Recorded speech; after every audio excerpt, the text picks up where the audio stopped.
It's okay. Hello guys, my name is Colin Swangoi and welcome to the Voice KE. Today we are here launching a report by TISA where they are launching about the taxes by informal settlements and informal businesses. And today here I have the director of Christian Aid, that is Janet Ngombalu. Is that right? Yes, asante sana. My name is, yes, Janet Ngombalu, as a country director for Christian Aid. Yeah, tell us a little bit about what Christian AIDS does and what it supports and what it is all about. Yeah. So Christian Aid here in Kenya is about supporting the very poor. We focus on the very marginalized and vulnerable people in our community to see how we can move them from the situation they are in to a better situation where they have dignity, an equitable system, where they can, engage with with the balances of power where they live, and they can be able also to articulate their own solutions to the problems that they face on a daily basis. You have talked about empowering them and be able to giving them a dignified environment so that they can be able to support themselves and be able to grow themselves. And today we are here launching a report about the taxpayers and the informal settlements. And you have had some of the complaints that they have had in the society they have been having. And one of those challenges they are facing is they have a 50-50 feeling about the paramilitary, which was launched by the KRA. What do you think about the paramilitary? Do you think that they are going to play the role that they are supposed to play? Yeah, you have heard what has been said by most people here. The challenge is not that they don't want to pay tax. The challenge is not that they are evading tax, but the challenge has been how it is being done, what is being done with the tax that they've been collected, and how it is being done. You've heard that, yes, I am willing to pay tax, and sometimes I've even paid tax, I've even paid my licenses, but the harassment by the police, harassment by the county scaries is the issue. So Kenyans are willing, and you've heard, are willing to pay their taxes, but the issues of accountability, the issues of how it is used, the issue that I will not get the services. In fact, even using a toilet, I'm not able to use a toilet that is supposed to be a service that is provided in the place I work. So I think this issue of having now paramilitary to collect tax is actually misplaced, because first of all, the taxpayers are your clientele. These are the ones actually who should be giving you tax, and they are willing to give you tax. So paramilitarian has mainly been connected with an insecurity situation. People are not saying that we are not paying by tax. So it hasn't reached a security level for you to be able to bring cadets to be able to come, to people's houses. I'm told they may even come to your house and knock at your door to collect your tax. So what we are saying and we're calling for is a tax system that is just, that is equitable, so that when you collect tax from the common Wananchi, and you've had the traders, you've had the mamambogas, you've had all the hustlers saying they have been paying tax, but they feel that the tax is not being justifiable, is not being utilized well, and therefore they are requesting that a more tax just system that is able to support them to do their work and enables them to do their work. So I think what KRA should have done maybe differently is support customer care.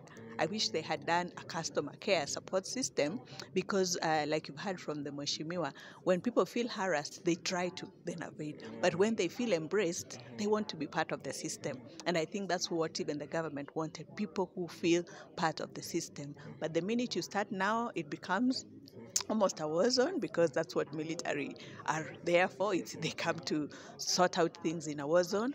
I don't think we are there as in a tax system to be able to push the little Wananchi who you've had don't have. They are complaining about water of 200 of 50 because they don't have extra money to be able to pay for these services where they were taxed, and they hoped that because they were taxed, they would have been getting those services from there.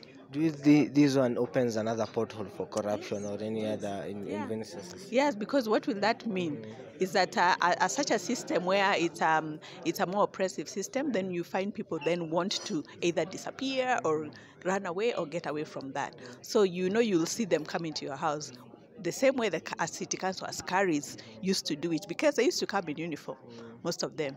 The minute you see the uniform, you just scatter. So this is the kind of things that will come. Alternative, what will mean is then more corruption. You've seen more corruption in the police service because you see their uniform and it has an emblem.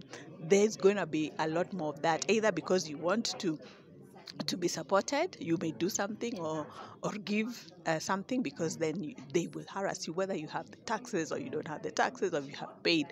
They will find a way, again opening more loopholes and more loopholes to oppress the Kenyans. How do you think you can be able to deal with them? Because maybe it's what we feel sometimes is that people who are in the lower society sometimes do not have more information. How do you do that so that you can ensure that they are more educated and they are be able to deal more with paramilitary and be able to get to be able to talk to them when they come to into your premises or your homes? Yeah. So I think what we've said, and I think what we've launched today, is the toolkit, the tax justice toolkit. And the most important thing is to educate our people on what licenses are required for their businesses. What are they required to pay, and at what time, and in which process? So that when you are sure you have paid, then you know your rights. You know that there are human rights that protect you. And then now you have a more empowered process of dealing with the charges or the issues that will be brought against you. But when you are sure you have complied, then as a Kenyan or a citizen, you should know your rights and stand your ground, and not allow for intimidation or oppression through the paramilitary tax collection process that has now been put in place. Yeah. Many are arguing out that with the paramilitary, there are going to be more taxes that are going to flow into government. Do you think when these more taxes flow into government, they are going to be used, or do you have hope that they are going to be used in the right way, or they are going to be another portfolio for vandalization? Yeah, you've heard from the leader of most majority. Most of our taxes are misappropriated. They are going to the wrong place, the wrong time. So this is just another addition to that process, and that's why we are calling for more accountability.